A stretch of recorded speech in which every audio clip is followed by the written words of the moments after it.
जया एकादशी व्रत कथा। जय श्री कृष्णा, राधे राधे। आप सभी पर भगवान श्री हरि की कृपा सदा सर्वदा बनी रहे, इसी मंगल कामना के साथ आज की वीडियो का शुभारंभ करती हूँ। आज माघ मास के शुक्ल पक्ष की एकादशी तिथि है और इस एकादशी को जया एकादशी के नाम से जाना जाता है।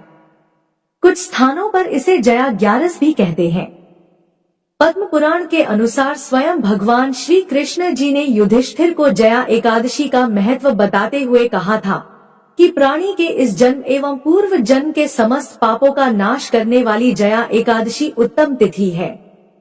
जो मनुष्य जया एकादशी का व्रत रखता है और इसकी कथा को सुनता है, वह कभी प्रेत योनि में नहीं जाता है तथा उसके पूर्वजों को नीच योनि से मुक्ति मिलती है और उसकी सभी मनोकामनाएं पूर्ण होती हैं तथा घर में सुख समृद्धि, धन संपत्ति और खुशहाली आती है। तो आज मैं आपको सुना रही हूँ जया एकादशी की बड़ी ही दुर्लभ कथा। इन कथाओं को सुनने से मनुष्यों के सभी पाप और संकट कट जाते हैं तथा समस्त मनोकामनाओं की पूर्ति होती है।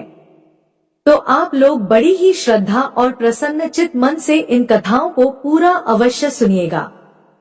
आइए भगवान श्री लक्ष्मी नारायण जी के चरणों का ध्यान करते हुए इस कथा को सुनते हैं। गांडीवधारी अर्जुन ने कहा, हे भगवान, अब कृपा कर आप मुझे माघ माह के शुक्ल पक्ष की एकादशी के संबंध में भी विस्तार पूर्वक बताएं। शुक्ल पक्ष की एकादशी में किस देवता का पूजन करना चाहिए तथा इस एकादशी के व्रत की क्या कथा है, उसको करने से किस फल की प्राप्ति होती है। भगवान श्री कृष्ण ने कहा, है अर्जुन, माघ माह के शुक्ल पक्ष की एकादशी को जया एकादशी कहते हैं। इस एकादशी के उपवास से मनुष्य भूत, प्रेत, पिशाच आदि की योनि से मुक्त हो जाता है। अतः इस एकादशी के उपवास को विधि अनुसार करना चाहिए। अब मैं तुमसे जया एकादशी के व्रत की कथा कहता हूँ, ध्यानपूर्वक श्रवण करो। एक बार देवताओं के राजा इंद्र नंदन वन में भ्रमण कर रहे थे। चारों ओर किसी उत्सव के समान वातावरण था। गंधर्व गायन कर रहे थे तथा गंधर्व कन्याएं नृत्य कर रही थी। वहीं पुष्पवती नामक गंधर्व कन्या ने माल्यवान नामक गंधर्व को देखा तथा उस पर आसक्त होकर अपने हाव भाव से उसे रिझाने का प्रयास करने लगी। माल्यवान भी उस गंधर्व कन्या पर आसक्त होकर अपने गायन का सुरताल भूल गया। इससे संगीत की लय टूट गई तथा संगीत का समस्त आनंद क्षीण हो गया। सभा में उपस्थित देवगणों को यह अत्यंत अनुचित लगा। यह देखकर देवेंद्र भी रुष्ट हो गए। संगीत एक पवित्र साधना है। इस साधना को भ्रष्ट करना पाप है। इसलिए क्रोधवश इंद्र ने पुष्पवती तथा माल्यवान को श्राप दे दिया और बोले, संगीत की साधना को अपवित्र करने वाले माल्यवान और पुष्पवती, तुमने देवी सरस्वती का घोर अपमान किया है, अतः तुम्हें मृत्युलोक में जाना होगा। गुरुजनों की सभा में असंयम एवं लज्जाजनक प्रदर्शन करके तुमने गुरुजनों का भी अपमान किया है, इसीलिए इंद्रलोक में तुम्हारा रहना अब वर्जित है। अब तुम अधम पिशाच असंयमी के समान जीवन व्यतीत करोगे। देवेंद्र का श्राप सुनकर वे दोनों अत्यंत दुखी हुए तथा हिमालय पर्वत पर पिशाच योनि में दुखपूर्वक जीवन यापन करने लगे। उन्हें गंध, रस, स्पर्श आदि का तनिक भी बोध नहीं था। वहीं उन्हें असहनीय दुख सहने पड़ रहे थे। रात दिन में उन्हें एक क्षण के लिए भी निद्रा नहीं आती थी। उस स्थान का वातावरण अत्यंत शीतल था, जिसके कारण उनके रोम खड़े हो जाते थे, हाथ पैर सुन्न पड़ जाते थे तथा दांत किटकिटाने लगते थे। एक दिन उस पिशाच ने अपनी स्त्री से कहा, पता नहीं हमने पूर्व जन्म में कौन से पाप किए हैं, जिसके कारण हमें इतनी दुखदायी यह पिशाच योनि प्राप्त हुई है। पिशाच योनि से नरक के दुख सहना अधिक उत्तम है। इसी प्रकार के अनेक विचारों को कहते हुए अपने दिन व्यतीत करने लगे। भगवान की कृपा से एक समय माह के शुक्ल पक्ष की जया एकादशी के दिन इन दोनों ने कुछ भी भोजन नहीं किया तथा न ही कोई पाप कर्म किया। उस दिन मात्र फल फूल ग्रहण कर ही दिन व्यतीत किया तथा महान दुख के साथ पीपल के वृक्ष के नीचे विश्राम करने लगे। उस दिन सूर्य भगवान अस्ताचल को जा रहे थे वह रात्रि इन दोनों ने एक दूसरे से सटकर बड़ी कठिनता से व्यतीत की। दूसरे दिन प्रातः काल होते ही प्रभु की कृपा से इनकी पिशाच योनि से मुक्ति हो गई तथा पुनः अपनी अत्यंत सुंदर अप्सरा एवं गंधर्व की देह धारण करके तथा सुंदर वस्त्रों एवं आभूषणों से अलंकृत होकर दोनों स्वर्ग लोक को चले गए। उस समय आकाश में देवगण तथा गंधर्व इनकी स्तुति करने लगे। नागलोक में जाकर इन दोनों ने देवेंद्र को दंडवत प्रणाम किया।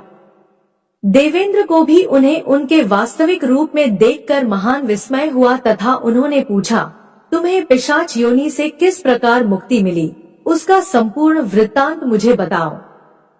देवेंद्र की बात सुन माल्यवान ने कहा, है देवताओं के राजा इंद्र, श्रीहरि की कृपा तथा जया एकादशी के व्रत के पुण्य से हमें पिशाच योनि से मुक्ति प्राप्त हुई है।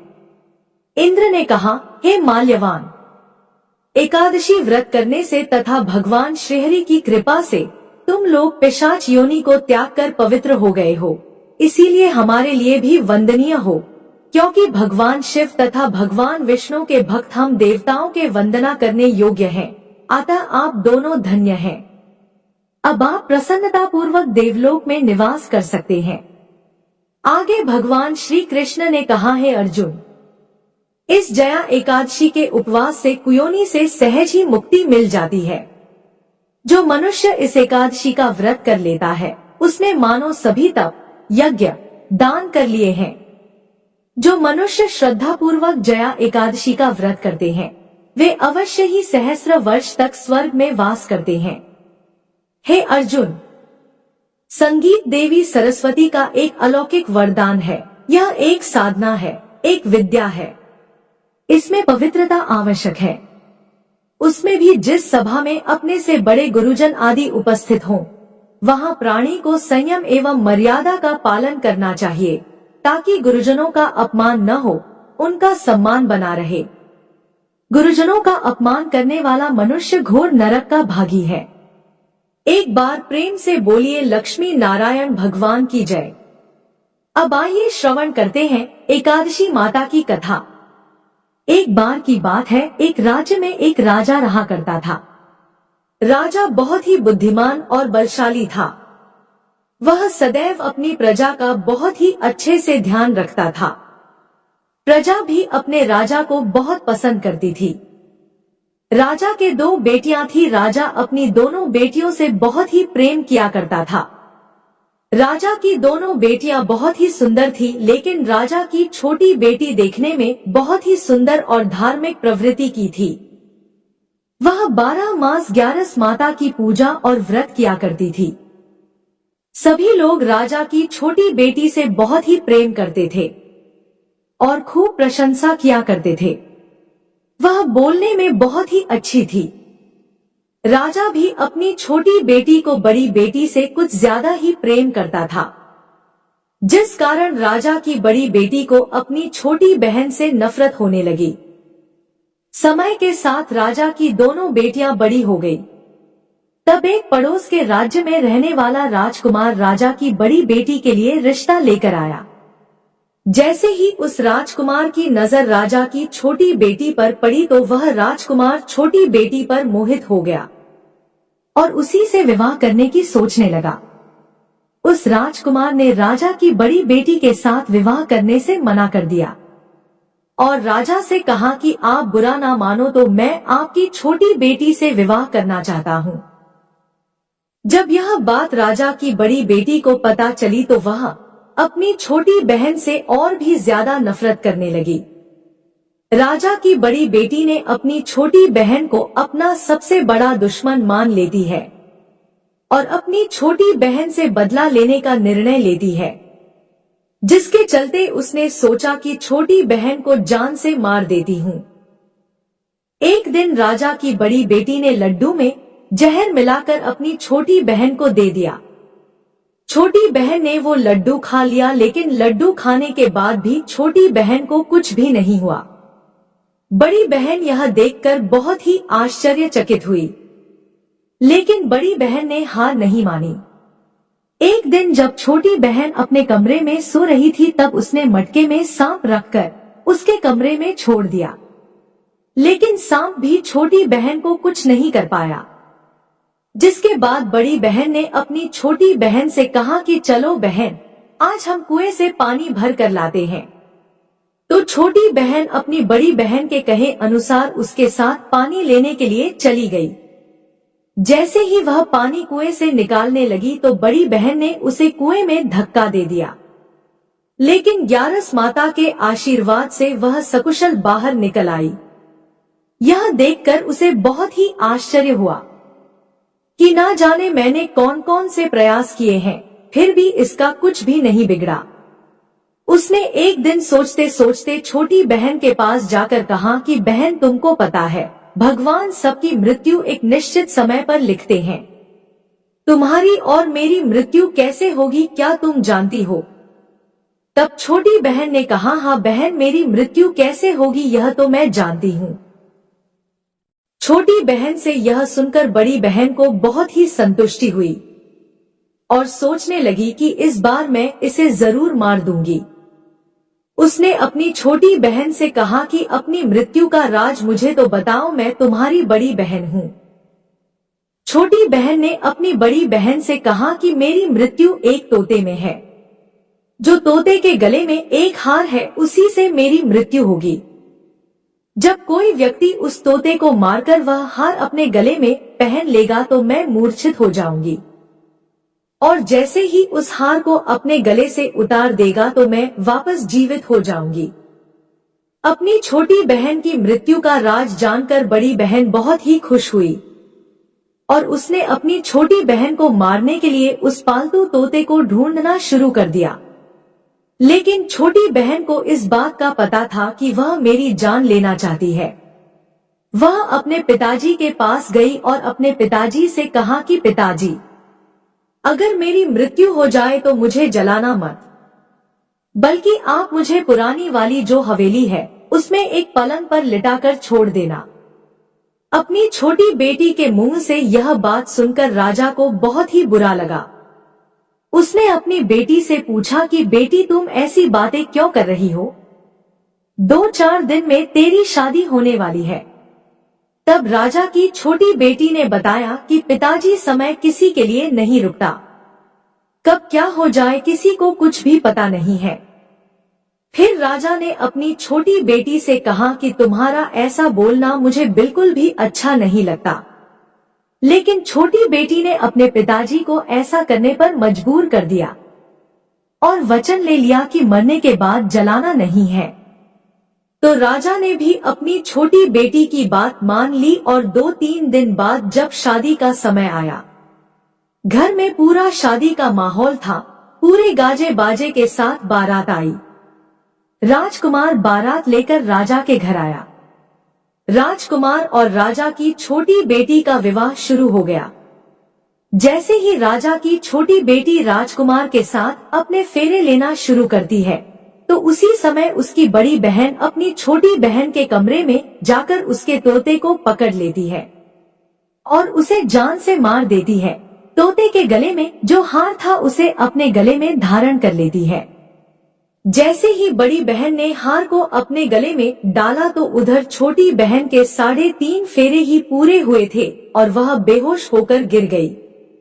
इसके बाद राजा ने बड़े बड़े हकीम को बुलाया, अपनी छोटी बेटी का इलाज करने को कहा। राजा ने कहा, कोई मेरी बेटी का इलाज कर दो, मुंह मांगा इनाम दिया जाएगा। राजा की बात सुनकर वैद्य ने जब छोटी बेटी को चेक किया तो राजा को बताया कि आपकी छोटी बेटी ना तो जीवित है और ना ही मरी हुई है। मैं तो मेरे जीवन में ऐसा पहली बार देख रहा हूँ। तो राजा ने वैद्य और हकीम को कह दिया कि यह बात बाहर किसी को मत बताना। अगर तुमने यह बात और किसी को बताई तो हम तुम्हें फांसी की सजा देंगे। राजा ने अपनी छोटी बेटी को पुराने महल में ले जाकर एक पलंग पर लेटा दिया। वहां पर कुछ सैनिकों को तैनात कर दिया और स्वयं महल पर आ गया। राजा की बड़ी बेटी अपने पिताजी के पास गई और कहने लगी कि पिताजी, अगर यह शादी संपन्न नहीं हुई तो आपकी इज्जत का क्या होगा? अगर आप कहो तो मैं आपकी इज्जत बचाने के लिए राजकुमार से शादी करने के लिए तैयार हूँ। राजा ने अपनी बड़ी बेटी की बात मानकर छोटी बेटी के कपड़े बड़ी बेटी को पहना दिए और मंडप पर भेज दिया। लेकिन राजकुमार यह जान गया था कि यह राजा की छोटी बेटी नहीं है, तो उसने शादी करने से मना कर दिया। लेकिन वहां पर आए सारे लोगों ने राजकुमार को शादी करने के लिए विवश कर दिया और राजा की बड़ी बेटी से शादी उस राजकुमार की करवा दी। बचे हुए 3.5 फेरे बड़ी बेटी के साथ दिलवा दिए गए। उसके बाद राजकुमार राजा की बड़ी बेटी को अपने महल ले गया। राजकुमार राजा की बड़ी बेटी से ना तो बात करता था और ना ही उसे पसंद करता था और ना ही उसके कमरे में जाता था।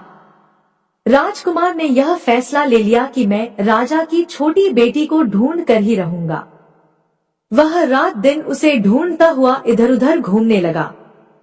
एक दिन राजकुमार अपने घोड़े पर सवार होकर राजा के पुराने महल के पास पहुंच गया, जहां पर उसने कुछ सैनिकों को देखा। महल के पास पहुंचकर राजकुमार ने जब महल को ध्यान से देखा तो वह समझ गया कि यह मेरे ससुर का पुराना महल है। तब राजकुमार ने सैनिकों से पूछा कि तुम लोग यहाँ पर क्या कर रहे हो और इस महल के अंदर उस पलंग पर कौन लेटा है। तो सैनिकों ने बताया कि यहाँ पर राजा की छोटी बेटी लेटी है। यह सुनकर राजकुमार बहुत ही खुश हुआ और तुरंत उससे मिलने के लिए अंदर चला गया। लेकिन अंदर जाकर देखा तो वो तो बिल्कुल बेहोश थी। राजकुमार उसकी सेवा करने लगा। जैसे ही रात हुई राजा की छोटी बेटी उठकर बैठ गई। राजकुमार यह देखकर बहुत ही खुश हुआ और उससे पूछने लगा कि तुम यहाँ पर क्या कर रही हो, ऐसे बीच फेरों से गायब होकर यहाँ पर क्यों चली आई, तुम मेरे साथ चलो। राजा की छोटी बेटी ने राजकुमार को सारी बात बता दी। बताया कि मेरी जान एक तोते में बसी थी और यह बात मैंने अपनी बड़ी बहन को बता दी थी। मुझे पता है कि उसी ने मुझे मारने का प्रयास किया है। उसके पास एक हार है जिसको वह सुबह पहन लेती है और रात को उतार कर रख देती है। जब तक वह हार को पहने रखती है तब तक मैं मूर्छित रहती हूँ और जैसे ही वह हार को उतार देती है तो मैं जीवित हो जाती हूँ। और जब तक मेरी बड़ी बहन के पास वह हार है तब तक मैं ऐसे ही जीवित और मूर्छित होती रहूंगी। अगर मेरी बड़ी बहन के पास जो हार है वह मेरे हाथ आ जाए तो मैं हमेशा के लिए जीवित हो जाऊंगी। राजकुमार यह बात सुनकर राजा की छोटी बेटी के पास रहने का निर्णय ले लिया और बचे हुए फेरे लेकर अपने विवाह को भी पूरा कर लिया और वहीं पर रहने लगा।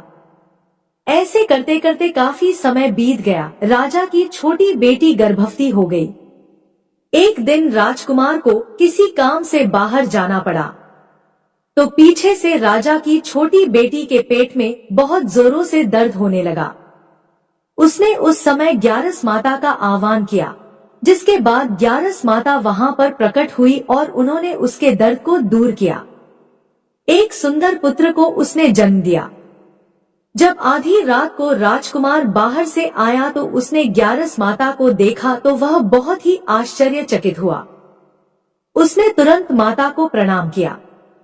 ग्यारस माता ने राजकुमार से कहा कि जब तुम्हारा बेटा 5 वर्ष का हो जाए तो तुम अपनी पत्नी का हार लाकर इसके गले में डाल देना, जिससे यह हमेशा के लिए जीवित हो जाएगी। समय के चलते राजकुमार का बेटा 5 साल का हो गया। एक दिन राजकुमार को फिर किसी काम से बाहर जाना पड़ा। उसने अपने बेटे से कहा, तुम अपनी माता का ध्यान रखना और मैं शाम तक लौट आऊंगा। जैसे ही राजकुमार वहां से बाहर निकला तो बड़ी बहन के सैनिकों ने उसे देख लिया और बड़ी बहन को जाकर सारी बात बता दी, जिसके बाद बड़ी बहन अपनी छोटी बहन के पुत्र को वहां से उठवा लिया और उसे मरवा दिया। उसके 2 टुकड़े करवाए। पहले टुकड़े को चक्की के पास छुपा दिया और दूसरा टुकड़ा अपने पलंग के नीचे रख लिया। यह देखकर ग्यारस माता ने भिखारी का रूप धारण किया और उसके घर आ गई। भिक्षा मांगने लगी तो बड़ी बहन ने अपने नौकरों से कहा कि जाओ भिखारी को भिक्षा दे दो। लेकिन जैसे ही नौकर ग्यारस माता को भिक्षा देने के लिए जाता है तो माता उन्हें मना कर देती है और कहती है कि मैं तुम्हारी रानी से ही भिक्षा लूंगी। नौकरों ने अंदर जाकर कहा कि रानी वह हमसे भिक्षा नहीं ले रही है, बोल रही है कि मैं रानी से भिक्षा लूंगी। जब बड़ी बहन स्वयं भिक्षा देने के लिए भिखारिन बनी ग्यारस माता के पास आती है, उससे पहले ही माता एक बिल्ली का रूप बनाकर उसके कमरे में चली जाती है। वहां पर जो छोटी बेटी के पुत्र का एक टुकड़ा था वह उठा लेती है और दूसरा चक्की के पास से उठाकर जीवित कर देती है और वहां से लेकर चली जाती है और राजकुमार को सारी बात बताकर उन्हें उसका बेटा सौंप देती है। राजकुमार अपने बेटे को लेकर उस बड़ी बहन के पास जाता है और उसे कहता है कि इस बच्चे का अच्छे से ध्यान रखना है। अगर तुम इस बच्चे का अच्छे से ध्यान रखोगी तो ही मैं तुमसे बात करूंगा, वरना मैं यहाँ से चला जाऊंगा। एक दिन राजकुमार ने अपने बच्चे से कहा कि तुम ऐसा करो, तुम्हारी माँ के गले का वो हार मांग लो, तुम्हारी जिद की वजह से वह तुम्हें दे देगी। अपने पिताजी के कहे अनुसार लड़का अपनी बड़ी माँ के पास जाकर कहता है कि माँ, मुझे तुम्हारे गले का हार चाहिए।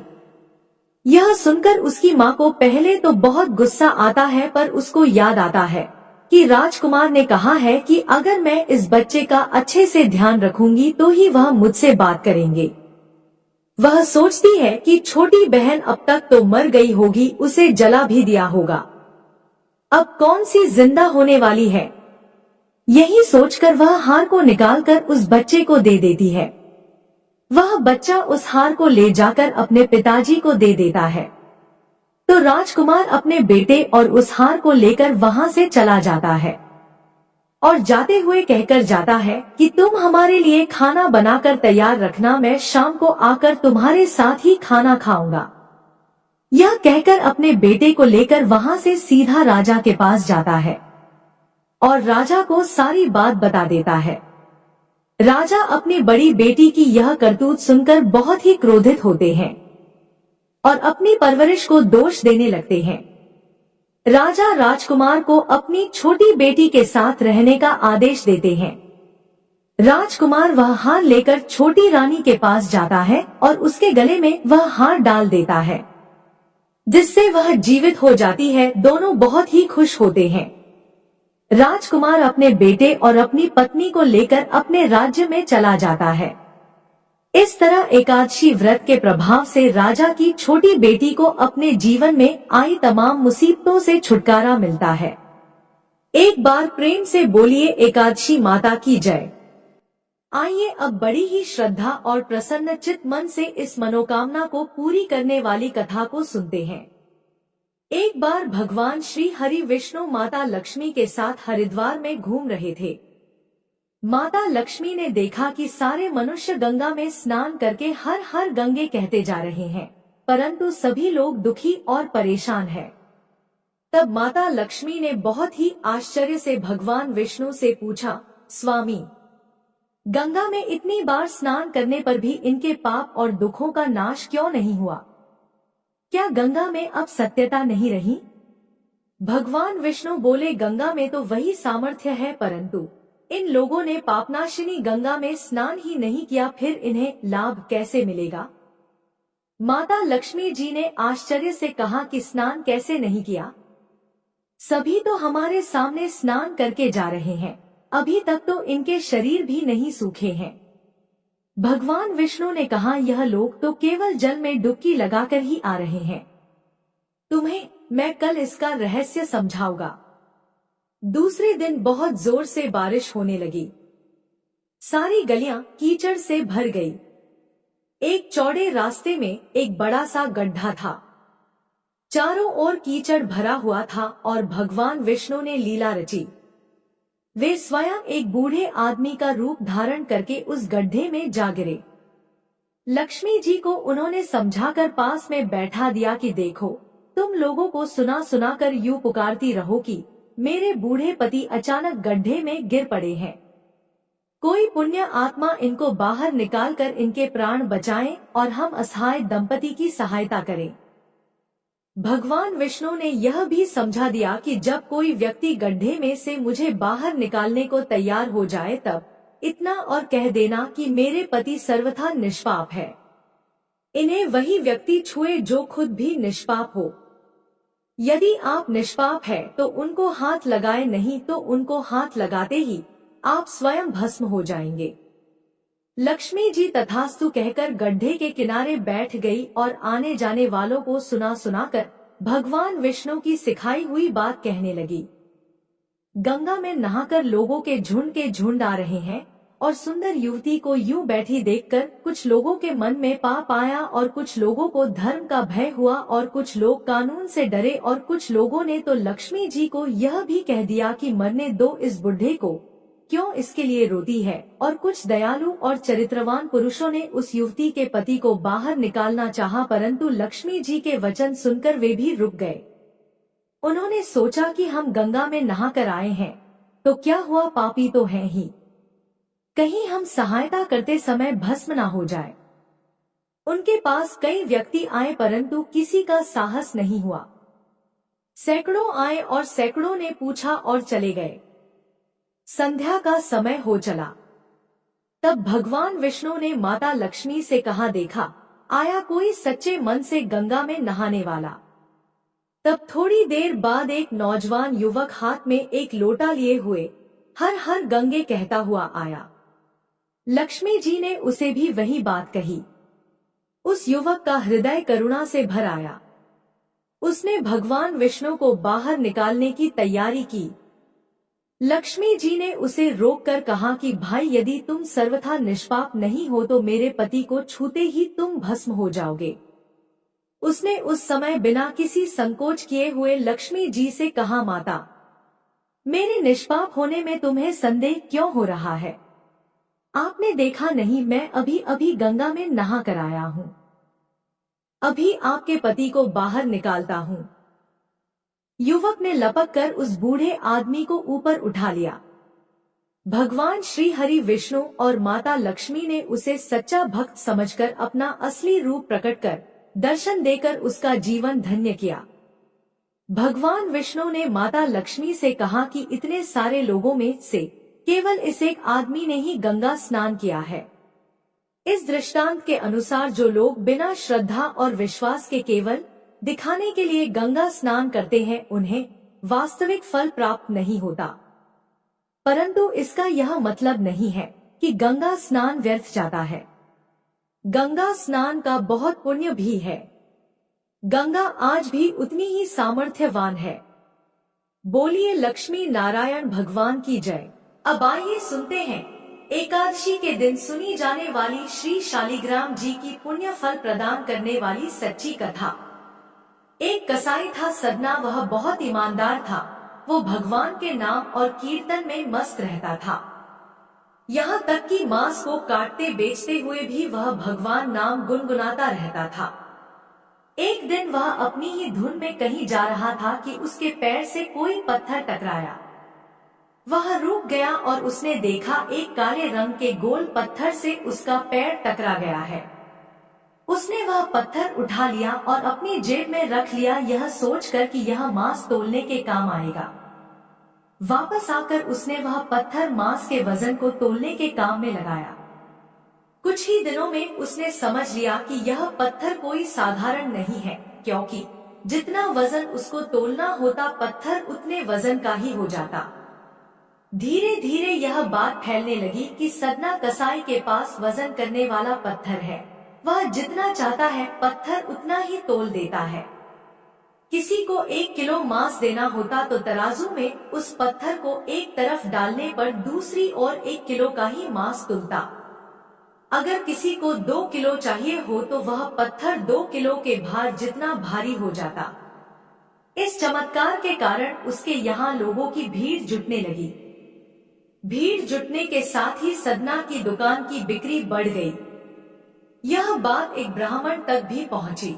हालांकि वह ऐसी अशुद्ध जगह पर नहीं जाना चाहते थे जहां मांस कटता हो व बिकता हो, किंतु चमत्कारिक पत्थर को देखने की उत्सुकता उसे सदना की दुकान तक खींच लाई। दूर से खड़ा वह सदना कसाई को मांस तोलते देखने लगा। उसने देखा कि कैसे वह पत्थर हर प्रकार के वजन को बराबर तोल रहा था। ध्यान से देखने पर उसके शरीर के रोने खड़े हो गए। भीड़ के छटने अर्थात कम होने के बाद ब्राह्मण सदना कसाई के पास गया। ब्राह्मण को अपनी दुकान में आया देखकर सदना कसाई प्रसन्न भी हुआ और आश्चर्यचकित भी। बड़ी नम्रता से सदना ने ब्राह्मण को बैठने के लिए स्थान दिया और पूछा कि वह उनकी क्या सेवा कर सकता है। ब्राह्मण बोले, तुम्हारे इस चमत्कारिक पत्थर को देखने के लिए ही मैं तुम्हारी दुकान पर आया हूँ, या यूँ कहूँ कि ये चमत्कारी पत्थर ही मुझे खींचकर तुम्हारी दुकान पर ले आया है।